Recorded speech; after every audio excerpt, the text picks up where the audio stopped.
Bonjour, je traduis pour Joy Excelson. Et dans cette session de Jonas, on va voir des aides pour les verticaux.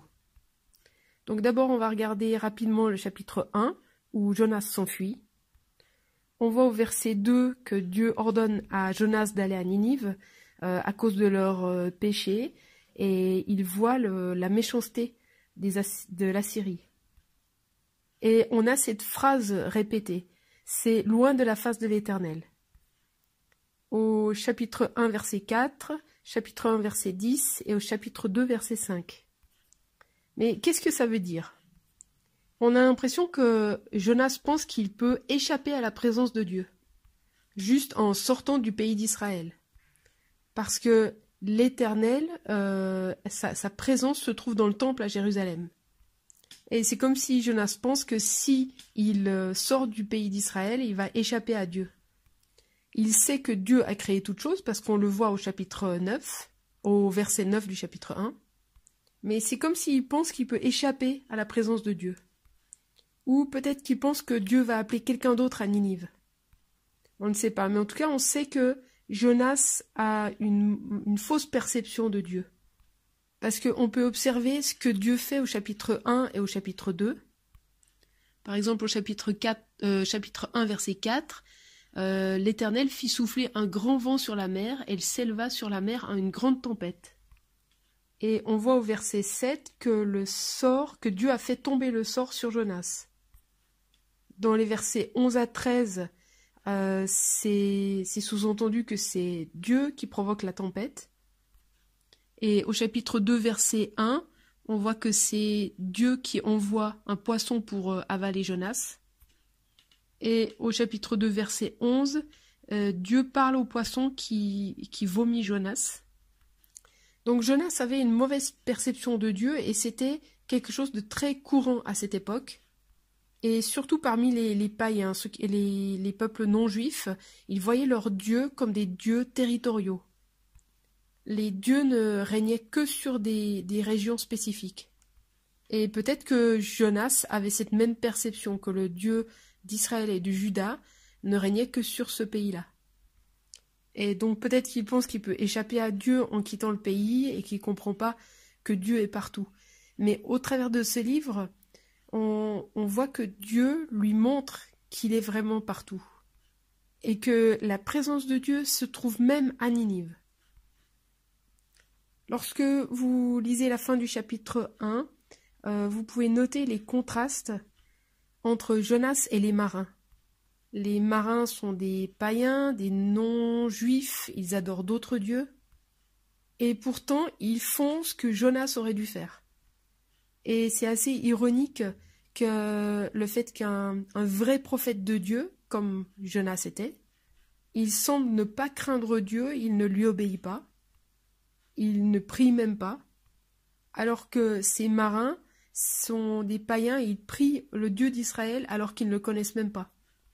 Donc quelque part, ils réagissent de la manière dont Jonas aurait dû réagir. On va voir aussi rapidement le chapitre 2, donc lorsque Jonas prie. On ne sait pas quel genre de poisson l'a avalé, mais peu importe, d'une manière ou d'une autre, il a réussi à vivre dans le ventre d'un poisson pendant 3 jours. On a cette description au chapitre 2 de à quoi ça peut ressembler d'être dans le cœur de la mer. C'est une description très imagée, avec les flots qui le recouvrent et les joncs qui se roulent autour de sa tête. Et ça montre son désespoir et sa crainte et cette sensation de se noyer aussi. Mais au verset 8, il se souvient de Dieu et il prie. Et là, l'Éternel intervient pour le sauver. Et donc à ce moment-là, Jonas fait l'expérience de la compassion et de la grâce de Dieu. Et Dieu lui donne une deuxième chance. Donc Dieu démontre sa compassion à Jonas. Et pour les lecteurs d'origine, c'était peut-être un moyen de voir que Dieu leur manifestait sa compassion aussi pendant cette période de prospérité, de calme. Peut-être que c'était Dieu qui les bénissait parce qu'ils avaient traversé des choses difficiles. Et quelque part, Dieu les appelle aussi à se tourner vers lui de la même manière qu'il a appelé Jonas à revenir à lui. Et il devrait se tourner vers Dieu pendant cette période de grâce. Maintenant, au chapitre 3, on voit l'histoire de la repentance du peuple. Jonas a une deuxième chance d'amener le message à Ninive. C'était un message très simple. Dans 40 jours, Ninive sera détruite. Mais la réponse du peuple a été très rapide et tout le monde a réagi, même les animaux ont dû porter le sac et la cendre. Donc c'était une réponse très claire à cet avertissement, ils étaient très ouverts et ils ont écouté Jonas. Et on peut se poser la question, mais comment ça se fait que ces Assyriens qui étaient assoiffés de sang cruel, comment ça se fait qu'ils écoutent Jonas aussi facilement? Alors là j'ai des informations dans un document qui est joint, qui s'appelle Arrière-plan historique pour le livre de Jonas. C'est fait par Julian Spriggs. Et je vais en lire quelques passages. Et donc, dans l'histoire écrite de la série, il n'y a pas de preuve de cette repentance nationale. Mais il y a 3 événements qui se sont produits qui ont peut-être fait que les gens étaient plus ouverts. Le premier, c'est que le roi Adad-Nirari a fait des réformes à la fin de son règne. Et il a diminué l'étendue de ses conquêtes et ça a donné de la place pour Israël pour étendre son territoire. Ça, c'était avant l'époque de Jonas. Et il y avait aussi une menace de la part du Nord. Et le deuxième événement, c'est que selon les annales assyriennes, il y a eu 2 plaies en 775 et 759 avant Jésus-Christ. Et le troisième événement auquel les chroniques assyriennes font référence comme un événement déstabilisant pour le pays, c'est une éclipse totale de soleil en 763 avant Jésus-Christ. Et donc ce genre d'événement était vu comme des signes de la part des dieux, des signes de colère, de jugement et de désastre. Donc c'est possible que ça a rendu les gens plus ouverts. Et il y avait aussi la légende assyrienne de l'homme poisson. Bérosus, le historien et prêtre babylonien, a rapporté plusieurs mythes et légendes de la Mésopotamie ancienne. Et il a parlé de la croyance assyrienne en un homme poisson légendaire qui serait sorti de la mer plusieurs centaines d'années avant l'époque de Jonas. Donc il avait un corps de poisson et sous sa tête de poisson il y avait une tête d'homme. Et il avait une voix et une langue humaine. Et c'est lui qui aurait amené beaucoup d'instructions et de sagesse aux Assyriens. Donc l'image qui est sur le PowerPoint, ça vient d'un bas-relief assyrien du British Museum. Et le nom de Jonas, qui est Jonas en hébreu, est semblable à Jonas en grec, qui est assez proche aussi de Oannes, qui est le nom de cet homme poisson, qui était la source ou la fontaine de toute connaissance. Donc lorsque Jonas est venu juste après être sorti du poisson, peut-être qu'ils ont cru que c'était l'homme poisson lui-même qui venait les avertir de la colère. Et dans ce cas, on n'est pas trop surpris que le roi et le peuple se soient repentis aussi rapidement. Donc c'est une possibilité pour expliquer leur rapidité à écouter. Mais maintenant, on va regarder aussi la réponse de Dieu aux habitants de Ninive. Au chapitre 3, verset 10. Dieu vit qu'ils agissaient ainsi et qu'ils revenaient de leur mauvaise conduite. Alors Dieu regretta le mal qu'il avait résolu de leur faire et il ne le fit pas. Donc on voit que Dieu a vu la vraie repentance du peuple et il leur a donné la compassion et la grâce. Même s'ils adoraient d'autres dieux, mais Dieu ne leur a pas amené ce jugement sur eux parce qu'il a vu leur cœur.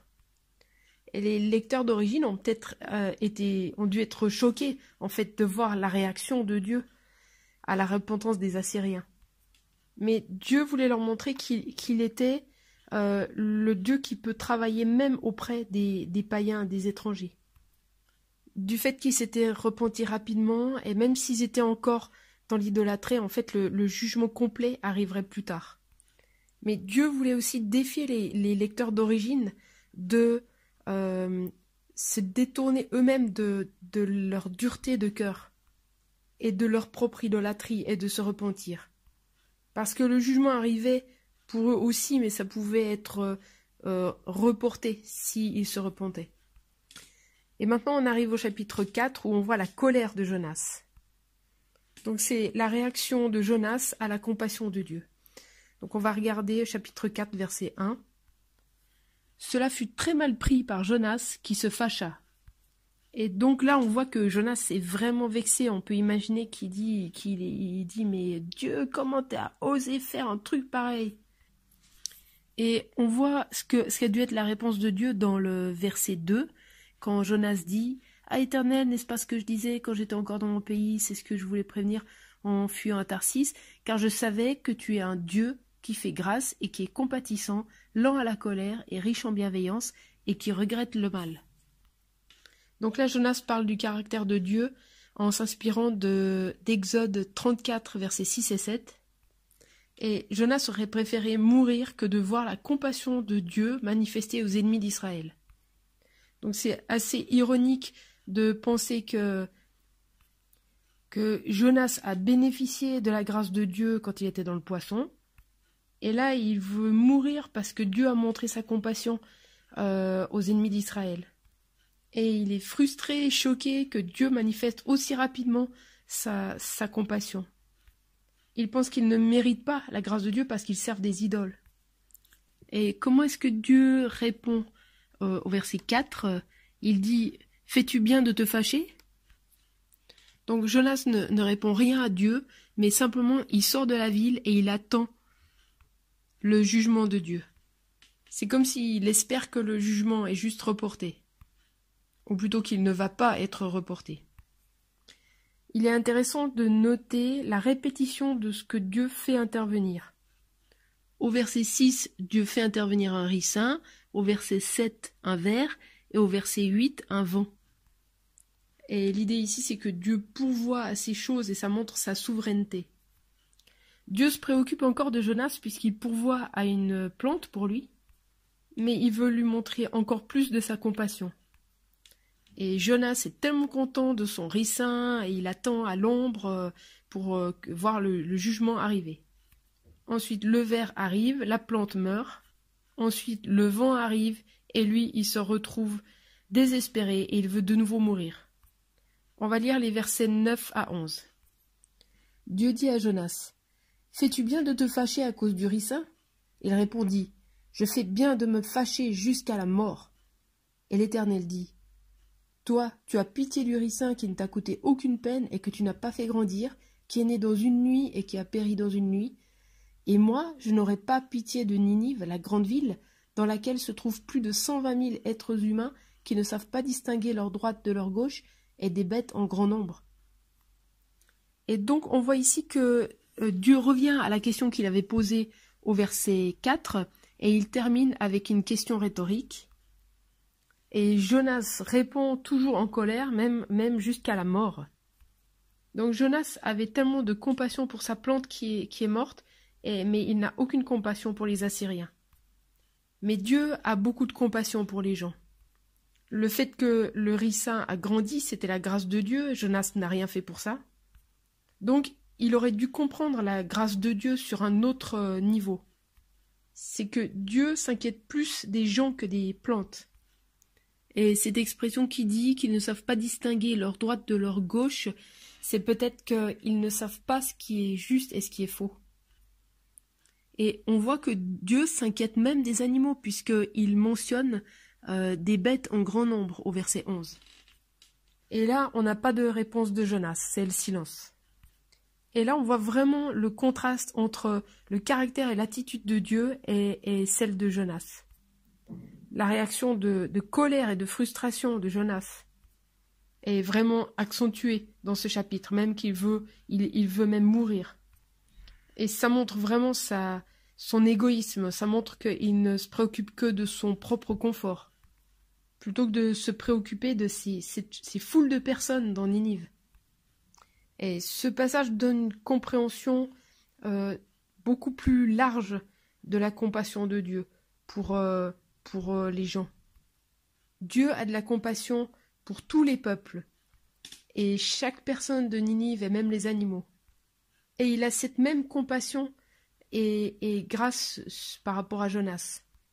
Et on voit vraiment la patience de Dieu envers Jonas dans ce passage.